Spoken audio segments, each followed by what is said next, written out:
Spring break, sun, sand, and good times. But for one teenager, that carefree escape turned into a heartbreaking mystery. Yeah, a mystery that gripped the nation for over a decade. The disappearance of Brittanee Drexel. 17 years old, on vacation with friends, gone without a trace. And while we now know what happened to Brittanee, there are still some lingering questions. Questions that make this case so compelling, even after it's officially closed. So let's take a deep dive into Brittanee's story. Start back in 2009, Myrtle Beach, South Carolina. It's spring break. Yeah, a time for letting loose, enjoying a bit of freedom. Brittanee was there with some friends, staying at the Bar Harbor Hotel.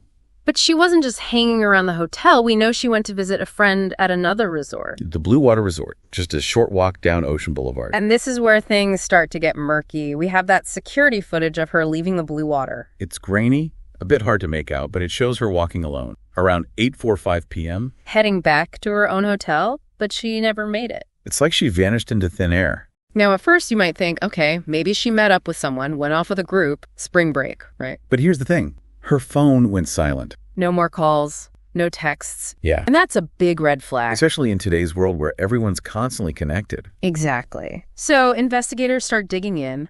They track her phone signal, and it leads them away from the bustling beachfront. Miles away, to a rural area near Georgetown, South Carolina. Not a place a tourist would just wander off to. And this is where the investigation takes a dramatic turn. From a missing persons case to something far more sinister. Suddenly you've got the FBI involved, local law enforcement combing through miles of dense swampland, volunteers desperate to find any trace of Brittanee. And imagine the agony for her family, not knowing, just waiting, hoping. And for years, there were no answers. Just dead ends, a few potential leads that fizzled out. It was like the case had gone cold. But then, in 2016, there's a break. A prison informant comes forward. Now, informants can be tricky. Sometimes they're just looking for a reduced sentence, willing to say whatever they think will help them. So their stories have to be taken with a grain of salt. Right.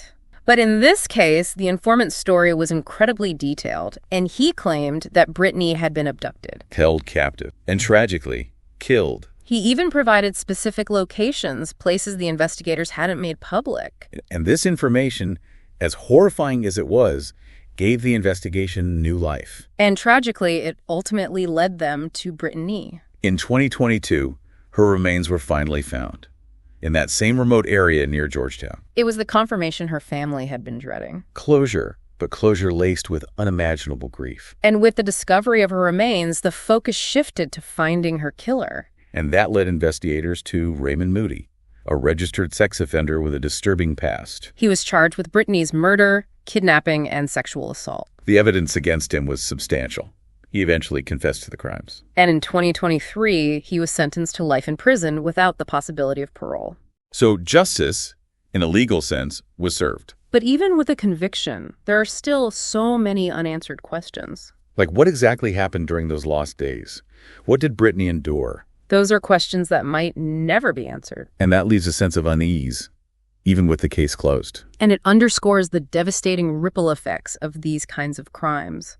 The families left behind, the communities forever scarred. Brittanee's case really highlights the importance of awareness, educating young people about potential dangers, especially when they're away from home. It also underscores the vital work of organizations that support families of missing persons, providing resources, advocacy, and hope. And I think what's so powerful about Brittanee's story is that it sparked a national conversation about the need for more resources, for better support systems. It also reminded everyone that even in the darkest of times, hope should never be abandoned.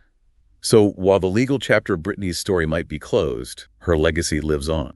A reminder of the fragility of life, the importance of vigilance, and the enduring power of hope.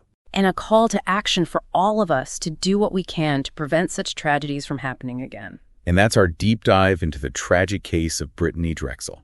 A case solved, but a mystery that continues to haunt us. A case that compels us to remember, to learn, and to act.